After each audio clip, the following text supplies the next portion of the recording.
Welcome to West Broadway, home of the Sherbrooke Street Festival, where I recently performed with one of my bands. I tried to vlog while I was there, but it was such a party, it was hard to vlog. Alright, I'm here at the Sherbrooke Street Festival. I'm about to perform up next with Little Miss Higgins and the Winnipeg Five. This is the neighborhood I moved to when I first joined the Navy Band. So after the set, I'll tell you the story about how I joined the Naval Reserve. So today I want to talk about why I first joined HMCS Chippewa and how joining the Naval Reserve changed my life. I want to show you around the neighborhood of West Broadway because this is where I lived when I first moved to Winnipeg. But first, let's take a look at the Sherbrooke Street Festival and Juno-nominated recording artist Little Miss Higgins and the Winnipeg Five. I'm getting ready to introduce this lovely band, Little Miss Higgins. They'll be your main event for tonight. Oh, you're ready for Little Miss Higgins? They told me to tell you that they're actually OG residents from Sherbrooke and they're happy to be back. Which is awesome. I like the color coordinated blue. Everyone please welcome Little Miss Higgins.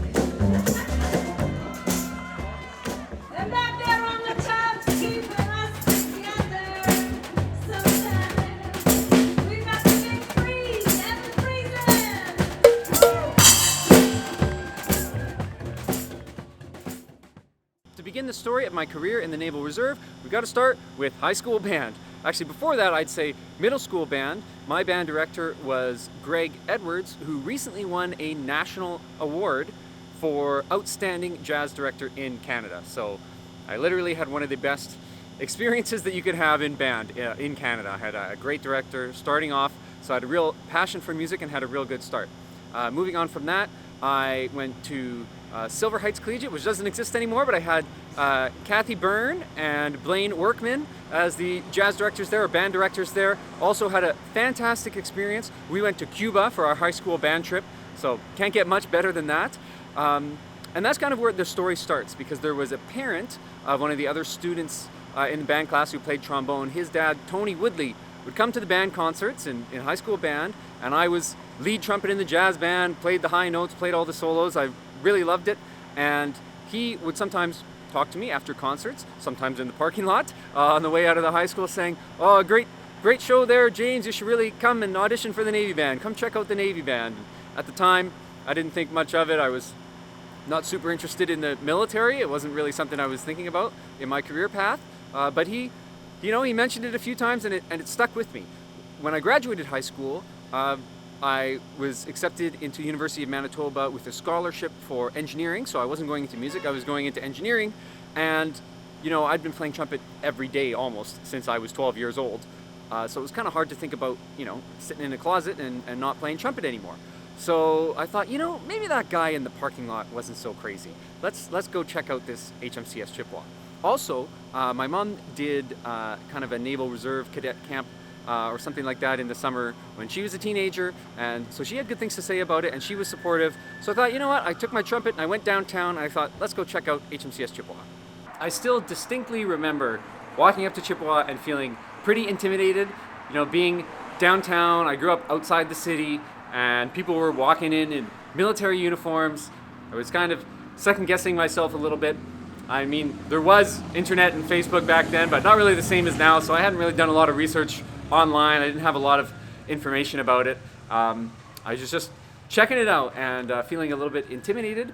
So I didn't go inside right away. I was kind of hanging out outside, and I saw a man walking down the street in his Navy uniform, and he had on his back what was unmistakably a trombone case. It was a really nice leather fitted case, like the shape of a trombone. So I thought, I know what that is. That's a trombone. This guy's in the band. Let's do it. So I walked up the steps at the same time as him. He saw that I was carrying a trumpet, and it turned out to be Paul Lowen, who was a fantastic mentor to me in the early years. of joining Chippewa welcomed me, brought me inside, and just from day one, it was a perfect match. Playing in the band at Chippewa was just like being in a high school band, except getting paid for it. I absolutely loved it. I had a really great experience, and I joined in September, so I had kind of a whole year to get used to the experience before I went to basic training in the summer. So I got to perform with the band. It was incredible. I joined in September, and within 2 months in November, I was playing trumpet on Remembrance Day and in front of a huge audience. Like, just got absorbed right into the band. A little bit different than now. Now, you know, we have our modules of training, and you're going to be working in the training department. You're not going to go into your occupational department until you graduate basic military qualification. But they weren't as strict back then, and they needed trumpet players. So I just went straight into the band, and it was a really great experience to start off. Here we are in front of the Nook Diner, my favorite restaurant for years. Loved coming in here for a bowl of homemade soup and a cheeseburger, nothing better.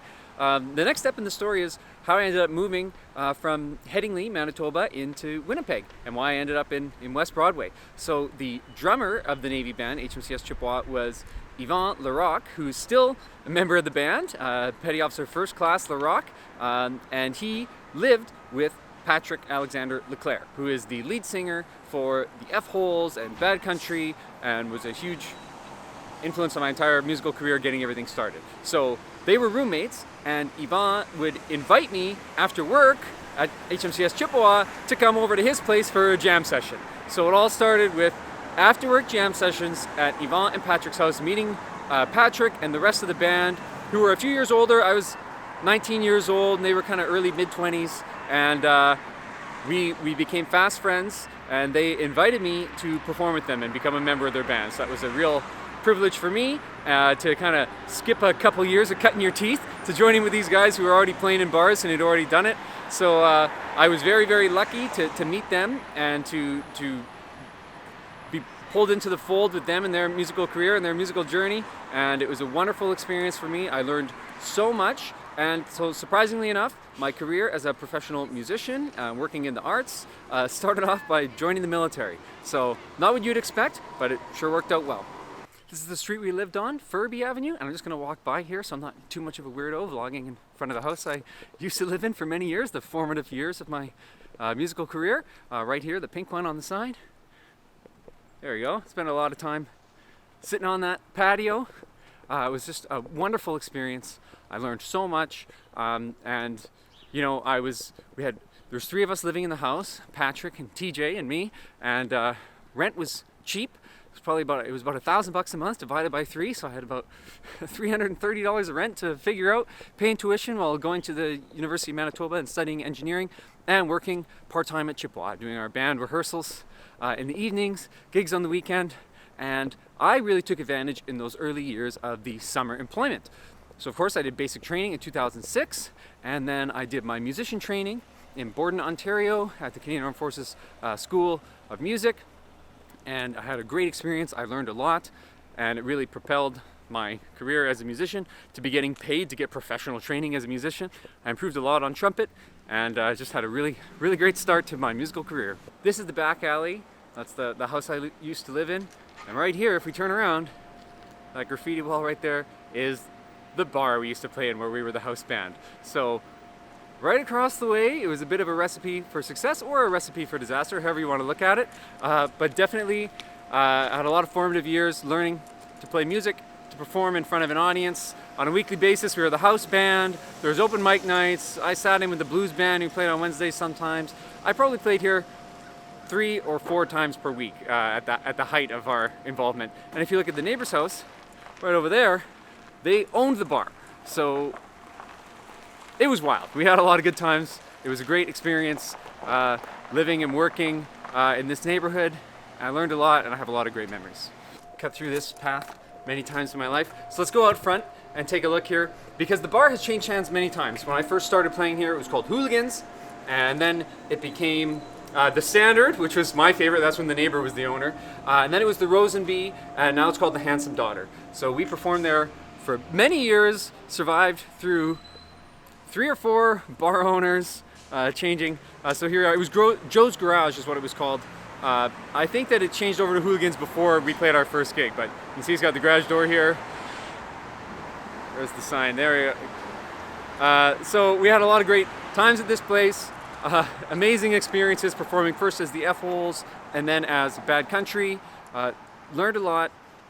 Started out our music career, and a lot of good memories. Next up on the tour here, we have Waltz On In Barbershop, which used to be called Tony's. I got my hair cut by Tony for years. Unfortunately, he passed away a few years ago, and a couple of great gentlemen from the neighborhood took over the barbershop, and now I'm getting my hair cut here. Absolutely love this place. Check it out if you're ever on Sherbrooke Street and West Broadway. Great barbershop. Gotta stop by the Pizza Bite.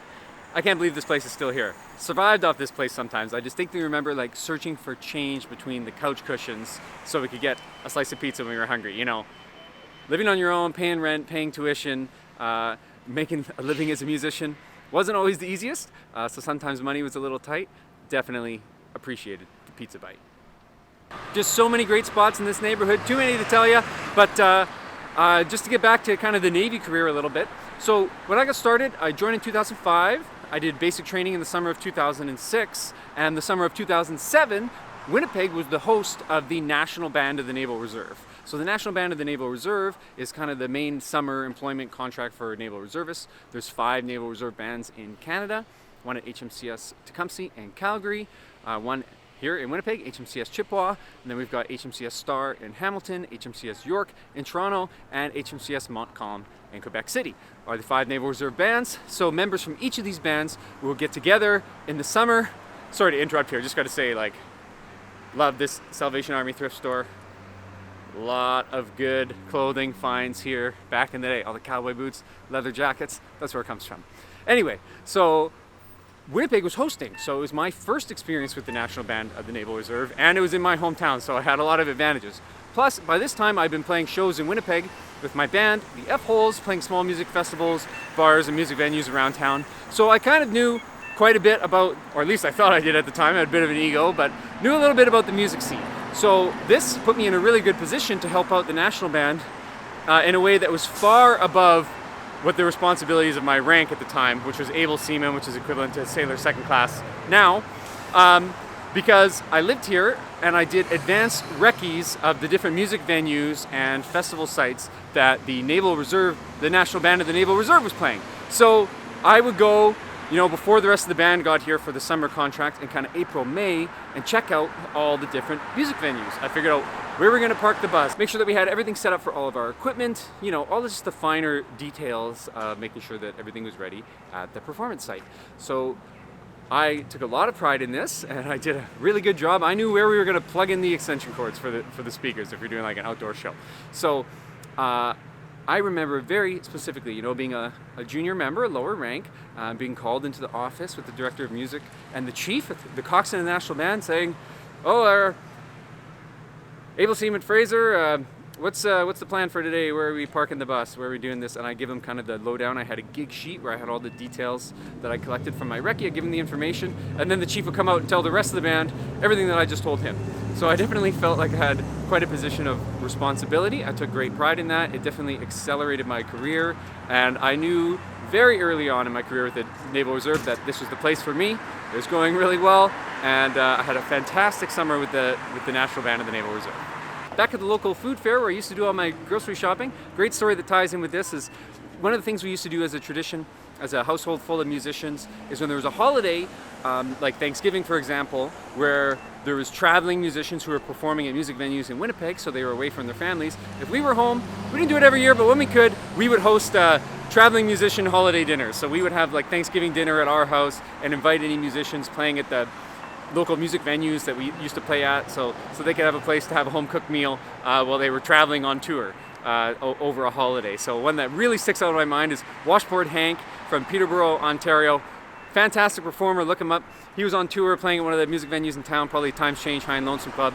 And we had him over for Thanksgiving dinner. We were preparing dinner, cooking the turkey and all that stuff. And he said, "You guys have any parsnips?" I said, "No, we don't have parsnips." He said, "Well, you gotta have parsnips." And he ran over to the food fair, grabbed some parsnips, grabbed some other ingredients. He basically took over the entire kitchen. He knew what he was doing more than a couple guys in their 20s trying to cook Thanksgiving dinner. So I'll always remember that.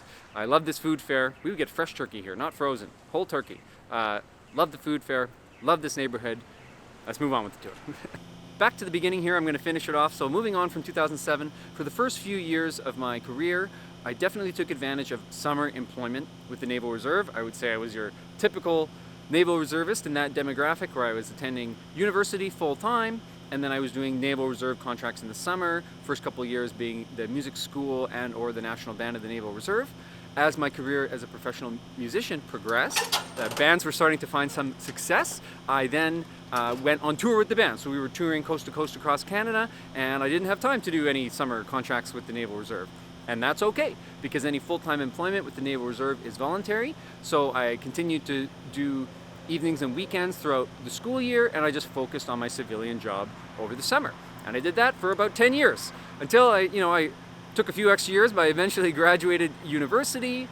People in the band started getting older, having kids, having families. Spending all of our time on the road touring and performing was becoming more difficult. Other members of the band were starting to get full-time jobs. So I was looking to transition into something, and guess what? I got a full-time contract about 6 years ago at HMCS Chippewa as the Reserve Unit Recruiter. So I got into recruiting. There's a whole other story about that, how I got into that position, which was, okay, I might as well tell it, which was because as a member of the band, I really loved the band and I wanted to keep making the band better. And I realized not everybody was going to have a Tony Woodley in the parking lot after their high school band concert to tell them to come join the Navy band. So I started going to the high schools. I started going and, just calling up the band teachers. I was a pretty recent graduate, and telling them about my experience with the Navy band. A lot of people didn't know about it as an opportunity, so I started going to high school band programs and giving presentations to the students. This was extremely successful, because who wouldn't want to get paid to do band class on Tuesday and Thursday nights?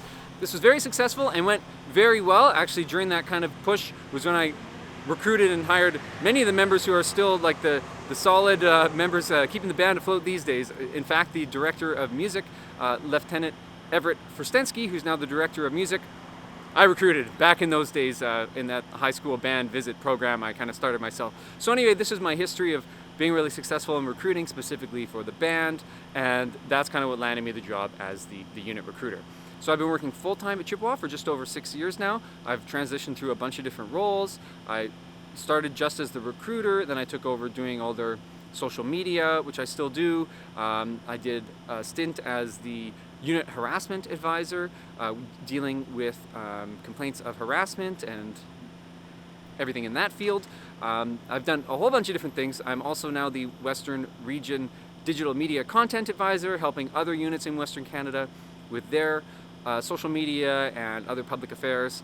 I've just really been able to grow in my career working full-time with the Naval Reserve. So it's been a wonderful opportunity for me through all the different stages of my life, starting out as a university student, getting the academic reimbursement, getting full-time employment every summer for a summer job, but then also being able to expand on my civilian career, take time off from the Navy in the summers to tour and do my own thing in my civilian profession. And then when I needed it, to come back and have a full-time career with the Naval Reserve. And I've been doing that for 6 years. So it's been a great opportunity for me. And I think one of the things that I've taken with me from the very beginning is that the reason that I've had success in recruiting, and that I had success in recruiting musicians when I was doing that, is that I'm just trying to share my own experience with people. I want other people to have the same opportunity that I had, because I've had such a good experience. I understand that everyone's not going to have the same experience as me. I understand that I'm very privileged, but I still want to be able to share this opportunity with as many people as I can and let them know that they can have a wonderful experience with the Naval Reserve, receive all the benefits that we do, have control over your life and being able to make different levels of commitment. For me, it was a great work-life balance. It was a great balance between my civilian career and my military career, and I'm happy where I am and ready for the next chapter. Thanks, and I'll catch you on the next one.